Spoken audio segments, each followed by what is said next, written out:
Rádio Rio de Janeiro, a emissora da Fraternidade, passa a apresentar Luz na Penumbra, programa que leva ao seu coração a mensagem da doutrina espírita.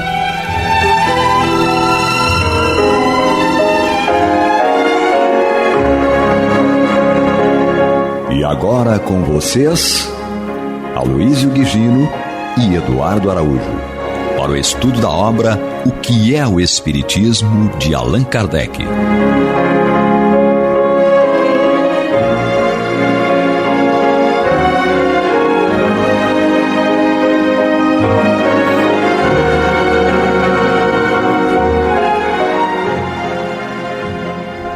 Nosso abraço, amigos ouvintes da Rádio Rio de Janeiro, emissora da Fraternidade. Estamos aqui mais uma vez, eu, Aloísio, com... Eu, tentando respirar, Eduardo Araújo. Eduardo Araújo, nessa dupla que nós conversamos a respeito dessa obra, O que é o Espiritismo. E nós estamos no capítulo 1º, no segundo diálogo com o cético. Cético é aquele que não conhece, mas está aberto a assimilar as informações que vierem. E nós estamos no tópico que fala sobre a comunicação, meios de comunicação, mais especificamente sobre a mediunidade. E nesse tópico nós estamos numa pergunta que foi feita pelo visitante, pelo cético, em que ele coloca a seguinte necessidade, a seguinte pergunta: há algum sinal pelo qual se possa reconhecer a posse dessa aptidão? Isto é, há algum sinal em que nós possamos identificar que o indivíduo é médium ou não é médium? Médium ostensivo, né? Porque Kardec nos informa que todos nós somos médiuns, isto é, todos nós percebemos a influência. Então, já começamos a ver essa resposta, mas Kardec continua dizendo aqui que não existe nenhum método que possa afirmar ou asseverar que o indivíduo seja médium. E ele diz aqui, primeiro, porque nem todos os espíritos podem comunicar indiferentemente por todos os médiuns. Nós sabemos que tem que haver uma sintonia para que haja esta interação fluídica entre o espírito comunicante e o médium, para que seja ou que se realize a comunicação ou que se exerça a mediunidade. E o segundo ponto que Kardec coloca é que todo médium pode perder ou ver suspender-se a sua faculdade.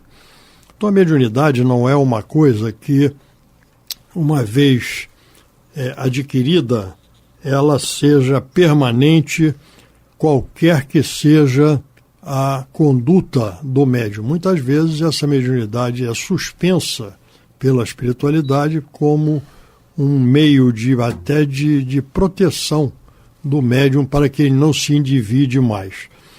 E continua então a resposta de Kardec. Essas poucas palavras bastam para mostrar que há nisto um sério estudo a fazer-se, a fim de se poder explicar as variações que esse fenômeno apresenta.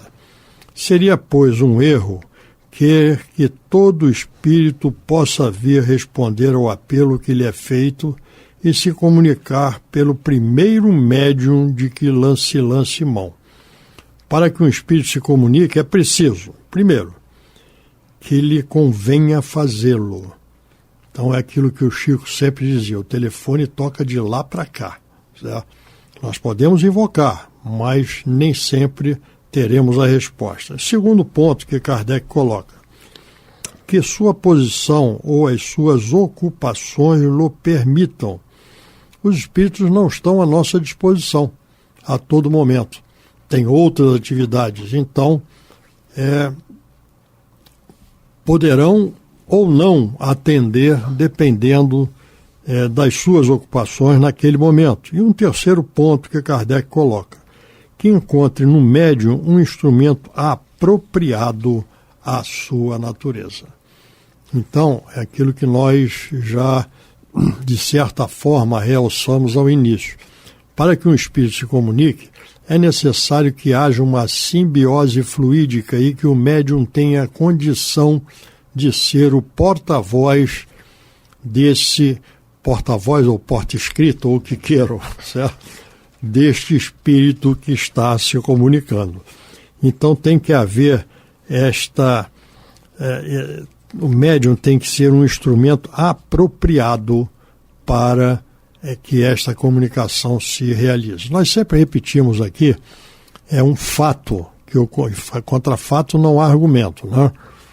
Um fato que ocorreu com Chico, certo? Quando ele já no exercício da mediunidade, já trabalhando com Emmanuel, seu mentor, ele começou a ver, em 1939, ele começou a ver que toda vez que Emmanuel vinha, se apresentava, e Chico via, apresentava-se junto com Emmanuel um outro espírito que ele não sabia quem era.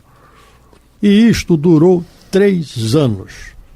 Este espírito depois veio a identificar-se, ou melhor, identificou-se como sendo André Luiz.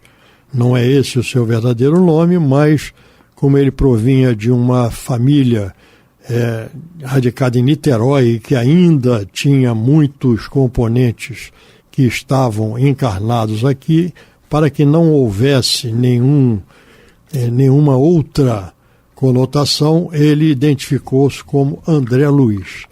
Então, nós vemos, foram 3 anos para que pudesse haver essa preparação desta simbiose fluídica entre o espírito comunicante e o médium. E olha que Chico era Chico, certo? Chico era Chico. Mas então nós vemos que há todo esse processo preparatório para que haja realmente uma comunicação mais fiel. E nós vemos também um outro aspecto, é que a importância desse trabalho que veio a ser desenvolvido por André Luiz junto com Chico Xavier, a vida no mundo dos espíritos, era de tamanha importância que tinha que haver essa identidade entre médium e espírito comunicante para que houvesse uma maior fidelidade naquilo que venha a ser elaborado pelo médium.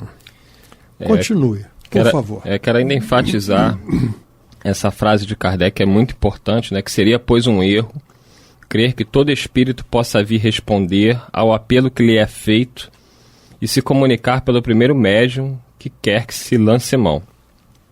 Muitas casas espíritas fazem um trabalho não digo muitas, mas algumas, vamos dizer assim, um trabalho da psicografia. E as pessoas que vão até essas casas, eu fico observando, eu tive num trabalho desses recentemente, a ansiedade natural, a angústia, né, dos familiares, cada um ali com a sua história, né, com a sua história de perda, de dor, de filho, de mãe, de pai. E as pessoas ficam com aquele olhar ansioso, esperando por uma mensagem do seu ente querido. E algumas mensagens vão chegando, elas não têm umas características muito claras, né, são mensagens genéricas.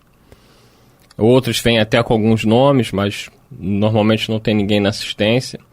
E as pessoas se perguntam se aquilo é charlatanismo, se aquilo é uma falsidade, se os médios estão ali enganando. E aqui claramente Kardec mostra pra gente que não é bem isso. Existem casos de charlatanismo? Sim, existe. Existe médico que engana? Existe. Mas na sua grande maioria o trabalho é verdadeiro, só que às vezes até os próprios médicos que estão realizando não têm muita noção, se não tiver um estudo aprofundado da doutrina, de que a tarefa de comunicação ela é muito complexa. Não basta que um filho, um pai, uma mãe desencarnado queira dar a comunicação. É preciso que ele encontre no médium o que o Aloysio explicou perfeitamente. Tem que haver essa simbiose, tem que haver uma afinidade fluídica entre o espírito comunicante e o médium. Sem isso, ele não consegue transmitir a mensagem. E, mais ainda, como diz Kardec em O Livro dos Médiuns, para esse tipo de comunicação, que é uma espécie de evocação, tem que se ter médios que ele chama de especiais. Médios que tenham condição de filtrar aquilo que o espírito precisa passar na mensagem. Então, se o espírito ele quer passar caracteres para que ele seja identificado e o médium não consegue registrar, essa mensagem não vai ficar clara para aquele que a lê. Então, é muito mais difícil do que a gente poderia imaginar. Eu mesmo, quando comecei na doutrina, eu imaginava que fosse assim. Chegou, falou, chegou, escreveu. Seria muito bom, mas a coisa é muito mais complexa, e se é complexa é porque Deus sabe o que faz. É porque a gente ainda não tem maturidade para lidar com a mediunidade, seja com o que for, né? Nós acabamos desvirtuando tudo. Imagina se fosse tão simples falar com os nossos entes queridos, a gente iria transformar a vida deles no inferno, ou vice-versa, porque a gente não ia deixá-los em paz. É aquilo que ele coloca aqui, que nós ressaltamos aqui, essas palavras de Kardec, que lhe convenha fazê-lo. Convenha, exatamente. Nem sempre convém. Nem sempre convém. Nem Aliás, sempre quase convém. nunca. E aí, dando continuidade na resposta de Allan Kardec ao visitante, ele diz que, em princípio, podemos comunicar-nos com os espíritos de todas as categorias. Com os nossos parentes e amigos, com os mais elevados como com os mais vulgares. Porém, independente das condições individuais de possibilidades, eles vêm mais ou menos de boa vontade, segundo as circunstâncias e, sobretudo, segundo a sua simpatia pelas pessoas que os chamam, e não pelo pedido do primeiro que tenha a fantasia de evocá-los por um sentimento de curiosidade. Nestas circunstâncias, se eles, quando na terra, não se incomodariam com elas, depois da morte, não o fazem também.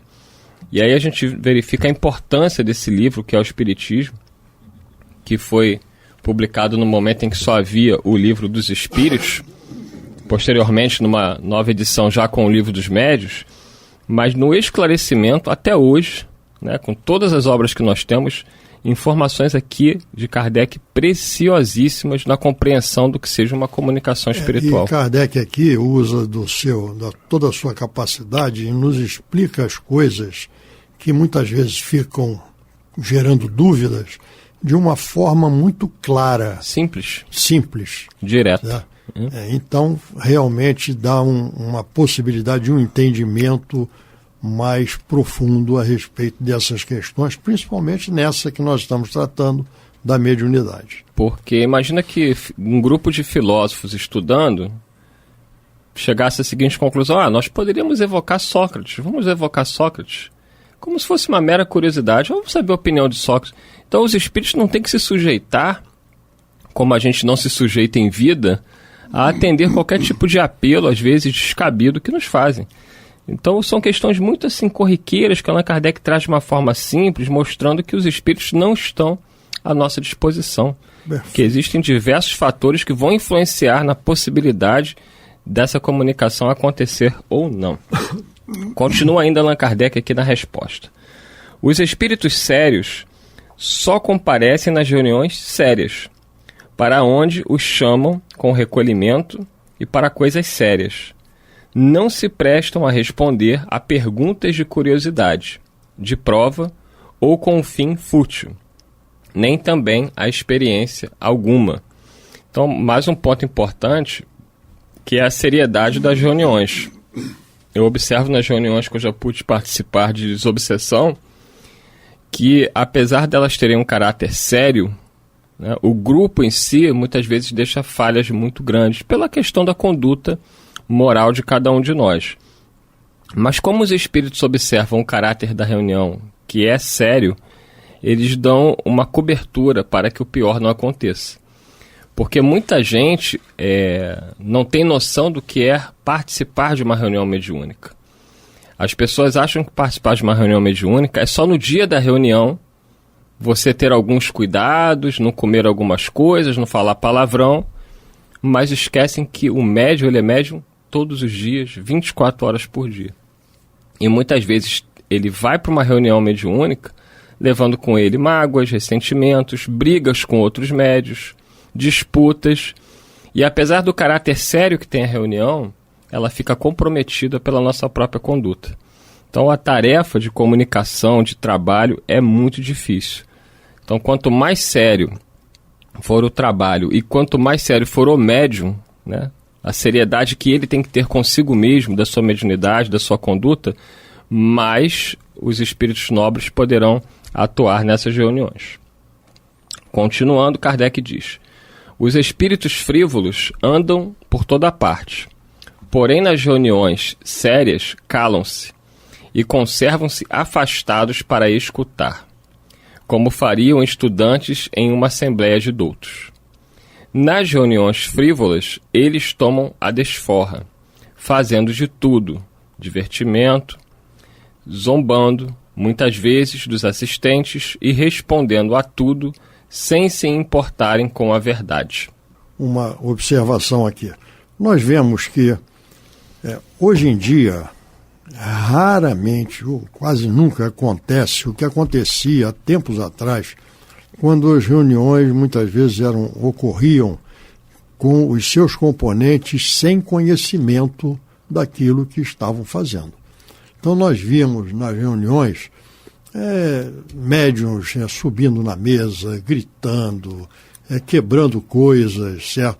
Dando uma passividade a espíritos que aproveitavam o momento ali para se manifestarem. Hoje em dia, com já um conhecimento e que o estudo nos provê isto, nós vemos que as reuniões ocorrem, de um modo geral, com uma tranquilidade, com um controle do médium, e aí torna-se uma reunião séria. E conforme nós vimos aqui, nas reuniões sérias, os espíritos frívolos calam-se e conservam-se afastados para escutar. Então nós vemos a importância para o exercício da mediunidade do estudo dos médiuns, da preparação intelectual, do conhecimento dos médiuns, para que possa, aplicando a sua atividade, levar a bom termo estas reuniões que ali ocorrem. Existem ainda também os espíritos denominados batedores, e geralmente todos que produzem manifestações físicas. O que é manifestação física? Manifestação física é a manifestação de efeitos físicos. Nós sabemos que temos de efeitos inteligentes e de efeitos físicos. De efeitos físicos são aquelas que provocam ruídos, batidas, movimentam corpos, certo? E não tem um efeito mais de esclarecimento ou de conteúdo elevado que vem através dos espíritos. Normalmente, as reuniões de manifestações físicas são realizadas com médiuns de efeitos físicos e com espíritos que não são tão elevados quanto aqueles das manifestações inteligentes. Então, é o que Kardec diz, denominados espíritos batedores, e todos os que produzem manifestações físicas são de ordem inferior. Então, de um modo geral, é mais fácil para o espírito comunicante produzir algum efeito físico do que elaborar um conteúdo que tenha uma riqueza, que tenha um valor maior dentro daquilo que está sendo ou aquilo que está acontecendo. Sem por isso serem essencialmente maus. Não quer dizer que eles sejam maus, não. Esses espíritos chamados aqui de inferiores não são espíritos necessariamente maus. Apenas são espíritos que ainda não alcançaram um estágio evolutivo daqueles chamados espíritos de luz, certo? Espíritos mais elevados. Para os efeitos especiais, continua aqui, possuem uma aptidão de alguma sorte especial para os efeitos materiais. Os espíritos superiores não se ocupam com essas coisas, assim como os sábios da Terra não se entregam a exercício de força muscular. quando aqueles precisam de tais efeitos se deem, lançam mão dos atrasados, como nós nos servimos dos trabalhadores para os serviços pesados. É uma comparação muito interessante, porque assim como nós temos aqui aqueles que ainda realizam os trabalhos mais pesados pela falta de conhecimento, de preparo ou de capacidade para realizar trabalhos mais elaborados, mais consistentes, de maior conteúdo, os espíritos também. Certo? Dentro do processo evolutivo, nós vamos encontrar as mais variadas categorias de espíritos. Vamos lembrar do Livro dos Espíritos, quando, na questão 100 a 113, ele coloca as 3 ordens de espíritos, né? Os espíritos imperfeitos, os espíritos bons e os espíritos puros. E nós vemos que nós ainda estamos na primeira ordem de espíritos imperfeitos. E ali nós encontramos esses espíritos que nós estamos aqui nos referindo, os batedores, zombeteiros, e todos esses que ainda carecem de uma elevação espiritual. E nós ainda somos também espíritos imperfeitos. Nós já queremos ser bons, mas ainda não somos. Certo? Então, esses espíritos também se manifestam. Certo? Então, quando os espíritos superiores precisam de algum efeito material, seja para convencimento, seja para o que for, vamos lembrar que a doutrina dos espíritos, a invasão organizada da espiritualidade, começou com manifestações de efeitos físicos. São as batidas, Heiderswille, certo? As mesas girantes, todas essas coisas que aconteceram e que são manifestações de efeitos físicos. Batidas, ruídos e vamos por aí afora. Quando os espíritos superiores necessitam de alguma coisa, e esse foi o início, conforme dissemos, da chegada até nós, da preparação para a chegada da doutrina dos espíritos, eles lançam mão de espíritos ainda nesta fase, mas que têm a capacidade de se manifestar desta forma que nós estamos aqui relembrando e realçando. Então, existem as manifestações de efeitos físicos e existem as manifestações de efeitos inteligentes. Os espíritos elevados, eles normalmente se utilizam de médiuns que tenham essa capacidade de serem o porta-voz das mensagens que chegam de efeitos inteligentes. Aqueles que são médiuns de efeitos físicos também são importantes, não há dúvida que são. E os efeitos físicos ocorrem sempre por alguma razão. Toda vez que há uma manifestação, existe um controle, um acompanhamento e uma permissão do alto para que ocorra aquela manifestação. E todas elas têm uma razão de ser e têm uma consequência. Todo efeito tem uma causa. Toda causa gera uma consequência. Então, tudo tem uma razão de ser.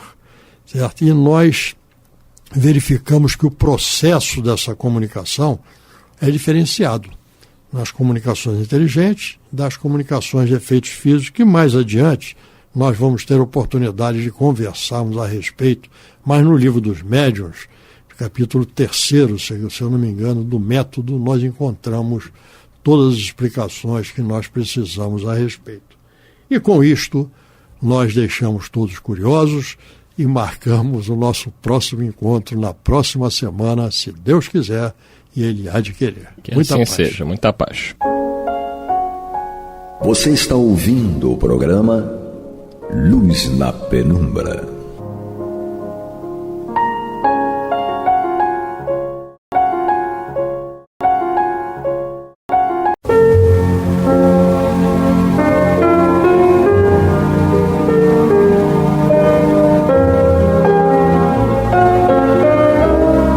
A Rádio Rio de Janeiro está levando ao seu lar e ao seu coração a mensagem consoladora da doutrina espírita, através do programa Luz na Penumbra.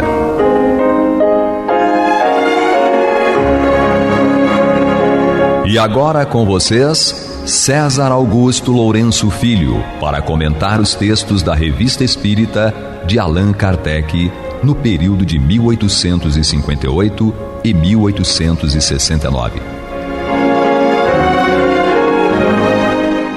Estamos novamente no nosso percurso pelas páginas da Revista Espírita. No programa anterior, nós demos continuidade ao estudo da matéria de título O Espiritismo é uma ciência positiva. Trata-se a matéria de um discurso de Allan Kardec aos espíritas de Bruxelas e Antuérpia em 1864 e que foi publicado por Kardec justamente no exemplar de novembro de 1864 da Revista Espírita. E ele publicou porque houve uma repercussão muito grande e os próprios espíritas solicitaram a ele que publicasse na Revista Espírita o discurso. No programa anterior, nós vimos que o trecho do discurso no qual Kardec, demonstrando, como sempre, muita humildade, ele comentou que ele não era o criador da doutrina espírita, que a doutrina não era a doutrina de pessoa nenhuma, uma concepção individual de ninguém, nem de espírito encarnado, nem de espírito desencarnado. O trabalho dele foi justamente fazer aquela consolidação. E nós vamos ler novamente um trecho que nos parece dizer de uma maneira muito forte esse assunto. Vamos então reler o que lemos e comentamos no programa anterior. Eis um fato capital, senhores, que deve ser proclamado bem alto. Não, o Espiritismo não é uma concepção individual, um produto da imaginação. Não é uma teoria, um sistema inventado para a necessidade de uma causa. Tem sua fonte nos fatos da própria natureza, em fatos positivos que se produzem a cada instante sob os nossos olhos, mas cuja origem não se suspeitava. É, pois, resultado da observação. Numa palavra, uma ciência. Ciência das relações entre o mundo visível e o mundo invisível. Ciência ainda imperfeita, mas que se completa todos os dias por novos estudos e que tem de certeza ocupará o seu lugar ao lado das ciências positivas. Digo positivas porque toda ciência que repousa sobre fatos é uma ciência positiva e não puramente especulativa.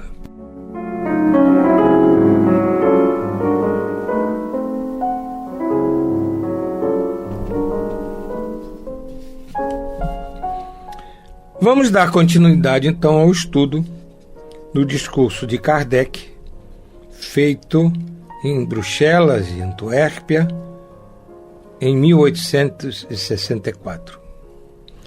Na matéria de título Espiritismo, uma ciência positiva, ele foi transcrito pelo codificador, no exemplar de novembro de 1864. Então, continua o discurso de Kardec. Como força e como lei da natureza, a ação do elemento espiritual abre assim novos horizontes à ciência, dando-lhe a chave de uma imensidão de problemas incompreendidos. Mas se a descoberta de leis puramente materiais produziu revelações materiais no mundo, a do elemento espiritual nele prepara uma revolução moral, pois muda totalmente o curso das ideias e das crenças mais arraigadas. Mostra a vida sob outro aspecto. Mata a superstição e o fanatismo. Desenvolve o pensamento, E o homem, em vez de arrastar-se na matéria, de circunscrever sua vida entre o nascimento e a morte, eleva-se ao infinito. Sabe de onde vem e para onde vai. E um objetivo para o seu trabalho, para os seus esforços. Uma razão de ser para o bem. Sabe que nada do que adquire na terra em saber e moralidade lhe é perdido. E que seu progresso continua indefinidamente no além-túmulo. Sabe que há sempre um futuro para si, sejam quais forem a insuficiência e a brevidade da existência presente, ao passo que a ideia materialista, circunscrevendo a vida à existência atual, dá-lhe como perspectiva nada, que não tem por compensação sequer a duração, que ninguém pode aumentar à vontade, já que podemos cair amanhã, em 1 hora. Então, fruto dos nossos labores, de nossas vigílias, dos conhecimentos adquiridos, estarão para nós perdidos para sempre, muitas vezes sem termos tido tempo de desfrutá-los.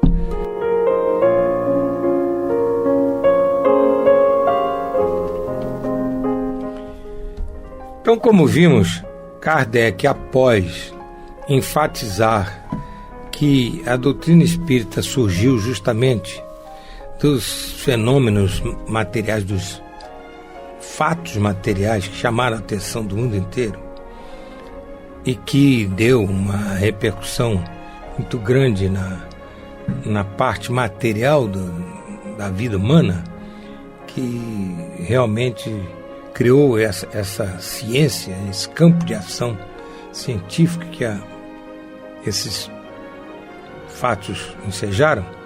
Ele, no trecho que nós acabamos de ler, ele ressalta que, além disso, os fatos comprovaram que não eram fortuitos, que eles eram provocados por inteligências, individualidades, que até se autodenominaram espíritos. Então, através do espiritismo experimental, através da experiência com os fatos que ocorriam generalizadamente pelo mundo, ficou provado que aqueles fenômenos eram provocados por espíritos e que esses espíritos nada mais eram do que aquelas pessoas que haviam desencarnado e que estavam na pátria espiritual, vivas, porque são imortais, são eternos, e se manifestando e dizendo àqueles que ficaram: olha, nós não morremos, nós continuamos. E no trecho que acabamos de ler, justamente Kardec fala da repercussão moral importantíssima disso, porque uma coisa é a pessoa achar que quando morrer o corpo ela acaba, então ela dá à sua vida um determinado curso. Outra coisa é ela considerar que, morto o corpo, ela, pessoa, continua como espírito que é e tem a eternidade pela frente, continuará amando, servindo, continuará pensando, sentindo, enfim, aí a pessoa tem uma outra forma de encarar a vida, porque sabe que ela é uma passagem, é uma etapa da sua existência cósmica, não é pura e simplesmente a vida que acaba.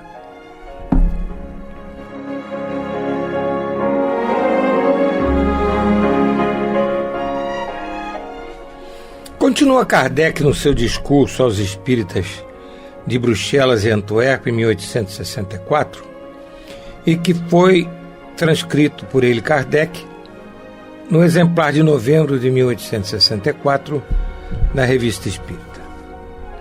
Então o codificador assim desenvolve o seu discurso.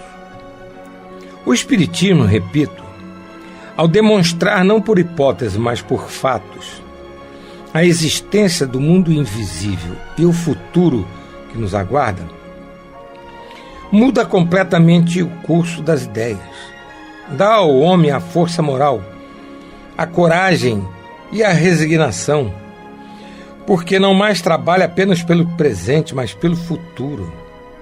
Sabe que se não gozar hoje, gozará amanhã. Demonstrando a ação do elemento espiritual sobre o mundo material, amplia o domínio da ciência. Por isso mesmo, abre nova via ao progresso material. Então terá o homem uma base sólida para o estabelecimento da ordem moral na Terra. Compreenderá melhor a solidariedade que existe entre os seres desse mundo, já que essa solidariedade se perpetua indefinidamente. A fraternidade deixa de ser uma palavra vã. Ela mata o egoísmo, em vez de por ele ser morta. E muito naturalmente, o homem imbuído dessas ideias, a elas conformará suas leis e suas instituições sociais. Então agora Kardec está estendendo o conceito, a sua consideração, está estendendo do campo puramente individual, daquela pessoa que acredita na vida após a morte, acredita em Deus, na sua lei de justiça e misericórdia. Ele estende isso para o próprio progresso da humanidade. E está ressaltando aqui, como vimos, que as pessoas tendo esse sentido de imortalidade, tendo essa certeza da vida após a morte, haverá naturalmente uma expansão e uma intensificação da solidariedade entre as pessoas. E aí a fraternidade deixa de ser, como o Kardec falou, lemos há pouco, deixa de ser uma coisa vã. A fraternidade passa a ser uma coisa muito objetiva, muito palpável, muito concreta. Por exemplo, nós sabermos que os nossos amigos, os nossos entes queridos, aqueles que nós amamos e que nos amam, quando o corpo deles terminar, com a chamada morte, eles continuarão vivos e poderão, pela comunicabilidade, eles poderão amanhã vir a ter conosco, a nos ver, a nos saudar, a nos trazer a sua palavra, inclusive de incentivo, relativamente a esse futuro que teremos depois na desencarnação. Enfim, a crença, a certeza, melhor dizendo, da vida após a morte faz com que a criatura compreenda e sinta que o bem não é uma coisa vã, que o bem que ela sinta e faça é um patrimônio que levará pela eternidade afora. Você está ouvindo pela Rádio Rio de Janeiro o programa Luz na Penumbra, com estudo da Revista Espírita, na apresentação de César Augusto Lourenço Filho. Continuemos estudando o discurso de Kardec para os espíritos de Bruxelas e Antuérpia, na Bélgica, 1864. O Espiritismo conduz inevitavelmente a esta reforma. Assim, pela força da coisa, ou melhor, pela força das coisas, realizar-se-á a revolução moral que deve transformar a humanidade e mudar a face do mundo. E isso tão só pelo conhecimento de uma nova lei da natureza, que dá outro curso às ideias, dá uma finalidade a esta vida, um objetivo às aspirações do futuro, fazendo encarar as coisas de outro ponto de vista. Se os detratores do Espiritismo, falo dos que militam pelo progresso social, dos escritores que pregam a emancipação dos povos, a liberdade, a fraternidade e a reforma dos abusos, conhecessem as verdadeiras tendências do Espiritismo, seu alcance e seus inevitáveis resultados, em vez de ridicularizá-lo, como fazem, de interpor incessantemente obstáculos ao seu caminho, nele visse a mais poderosa alavanca para chegar à destruição dos abusos que combatem, em vez de lhe serem hostis, o aclamariam como um socorro previdencial.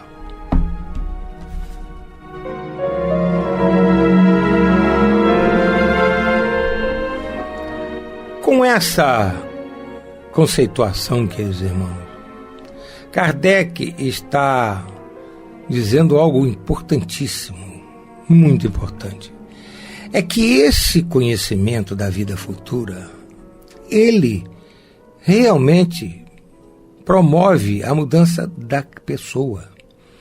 Agora, ela não precisa se tornar uma militante do espiritismo para ser uma pessoa de bem, para crescer espiritualmente. Não. Seja qual for a crença que a pessoa tenha, seja qual for a religião que a pessoa tenha, se ela entender, compreender bem a sua própria imortalidade, a vida após a morte, a sua possibilidade de dar continuidade à sua evolução espiritual pela eternidade afora, repetimos, qualquer que seja a religião dessa pessoa, ela terá muito mais segurança, até na própria religião dela, nas próprias atividades da religião dela. Ela vai ter muito mais segurança, muito mais até dedicação, porque terá essa certeza de estar ali naquele trabalho de solidariedade, fraternidade, de ajuda ao próximo, etc. Ela estará fazendo isso dentro de um contexto de imortalidade dela e daquelas pessoas que a cercam. Ela estará não num trabalho que daqui a pouco vai acabar porque as pessoas vão morrer. Não num trabalho em que as pessoas ali estão só voltadas para 10, 20, 30 anos. A criatura vai entender que ali naquele trabalho que ela está fazendo, junto com seus companheiros de crença, ela está amando e servindo em termos cósmicos. Ela está realizando as coisas em termos de eternidade. Aquilo ela continuará fazendo, mesmo depois da chamada morte. Ela continuará viva, amando e servindo. Repetimos.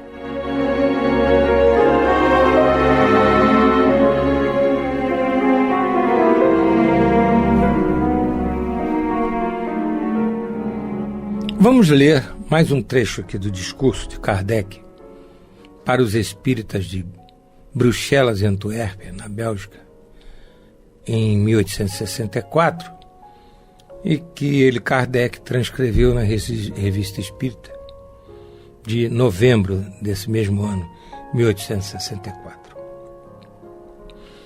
Considerado desta maneira, o Espiritismo perde o caráter de misticismo que lhe censuram os detratores, justamente aqueles que menos o conhecem. Não é mais a ciência do maravilhoso e do sobrenatural ressuscitada. É o domínio da natureza enriquecida por uma lei nova e fecunda, uma prova a mais do poder e da sabedoria do Criador. São, enfim, os limites recuados dos conhecimentos humanos.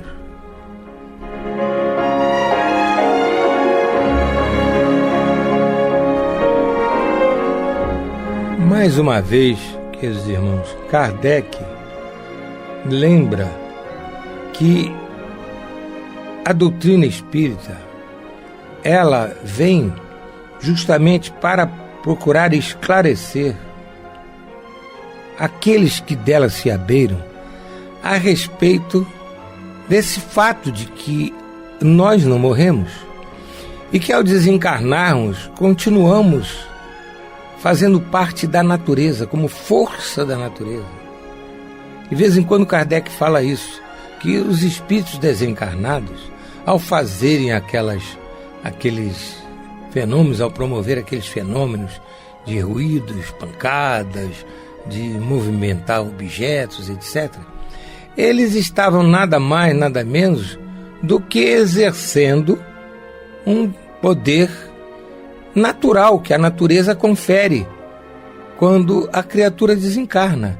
Então a ação dos espíritos sobre a matéria é uma força da natureza, como outra qualquer. A única diferença é que quando os espíritos atuam sobre a matéria, como são inteligências, a atuação não é uma atuação aleatória, não é uma atuação assim a esmo, é uma atuação consciente. Por quê? Porque eles pensam e agem. E é evidente que a misericórdia de Deus protege os encarnados.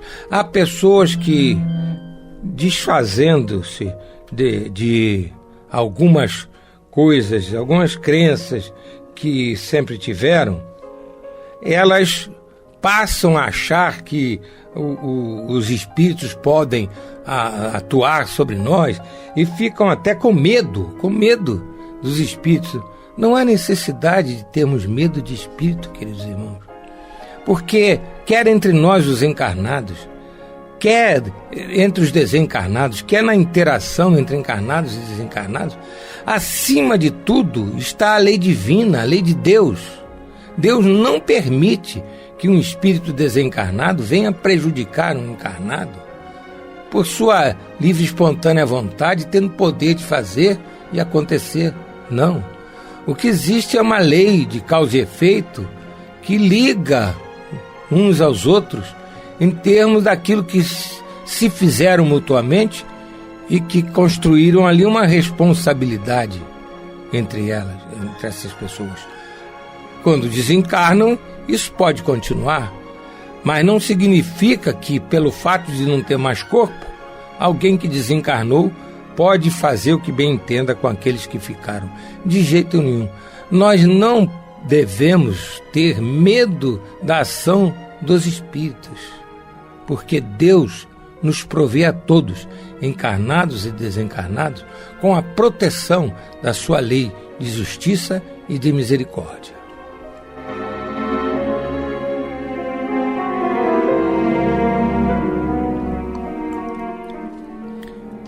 Ainda dentro desse conceito, queridos irmãos, de que os conhecimentos espíritas, eles permitem que a pessoa se esclareça e a pessoa tenha bastante segurança com relação a seu futuro, até depois da morte mesmo.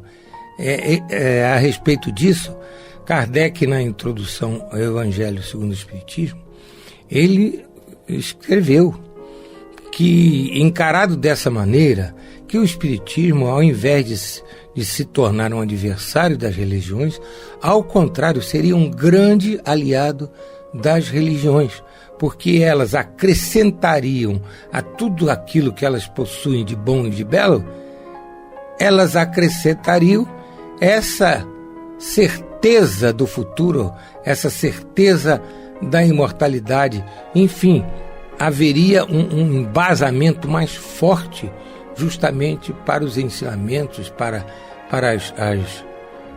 as considerações de ordem ética e moral que as religiões fazem. Então, esse conhecimento da existência, da individualidade, da imortalidade, da comunicabilidade dos espíritos, todos debaixo da proteção da lei de Deus, que nos impõe como dever o amor e a caridade, são um fortalecimento para toda e qualquer pessoa, em qualquer lugar, com qualquer tipo de crença, ela queira viver em paz, em harmonia com os seus semelhantes.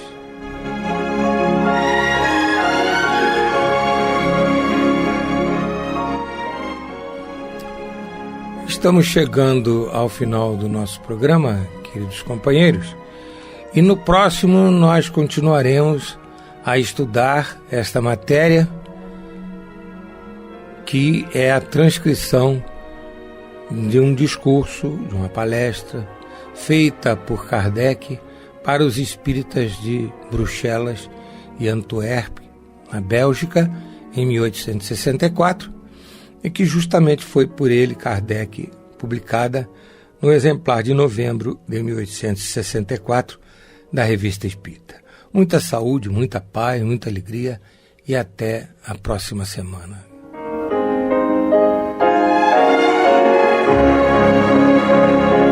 E vamos ouvir agora a prece de encerramento de nosso programa, na voz de Geraldo de Aquino. Jesus, dá-nos coragem para a luta, piedade para os insultos e misericórdia para as injustiças e ingratidões. Limpa nossa alma de inveja e ambições mesquinhas, de ódio e de vingança o nosso caminho, e que dentro em pouco, ao recolher-nos de novo ao calor do nosso leito, para que o sono nos dê a paz e o esquecimento das tristezas humanas, possamos sentir, Senhor, no mais íntimo de nosso ser, a doçura indefinível do Teu amor e a grandeza incomparável da Tua divina presença. Que assim seja.